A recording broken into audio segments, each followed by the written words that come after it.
Validate their emotions, but do not lower or change the expectations. Listen, acknowledging your kids' feelings feels like a slippery slope, especially for them, because once we recognize how they feel, they assume that we will change the thing that made them uncomfortable. But if acknowledgement and acceptance of their feelings leads to modifying our boundaries, then we've allowed their emotional state to overrule things like values, logic, and growth. And in that way, we've made emotion the dominant decision maker in their life. And while feelings, especially intuition, self-awareness, are valuable influences in the decision-making process, they can't tip the scales entirely. And the reason for that is biological. Our emotional processing system has a predisposition for threat awareness, seeking safety. The primary job of our limbic system is to avoid uncertainty and discomfort, find safety. For our kids, that response is not mature yet. It can't differentiate well. And if we shift the goalposts every time they have an emotional reaction, we will arrest our children's development. We have to help them differentiate between real threat and just discomfort. Because the modern age provides so much extraordinary access to comfort that our kids have an even worse time differentiating.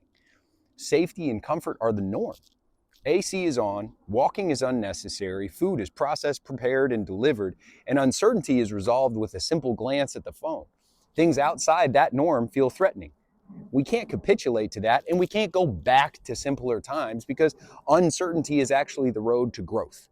So, the skill is a shared ability between parent and child to differentiate and contain emotional reactions. They have an emotional response to a stimulus, right? Okay.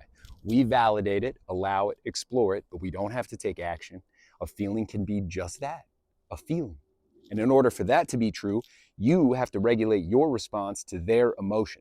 Because if our response to their distress is to solve the problem or remove the discomfort or overfunction or just straight disappear, then it's clear we're not able to regulate. And then they have the uncomfortable task of and disorienting task of sorting and containing their emotions.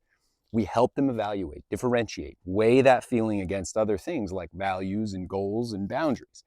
But ultimately, how they proceed should be a reflection of who they want to be, because the decisions they make should reflect the person that they aspire to and the goals that they have, not how they feel in that moment of distress.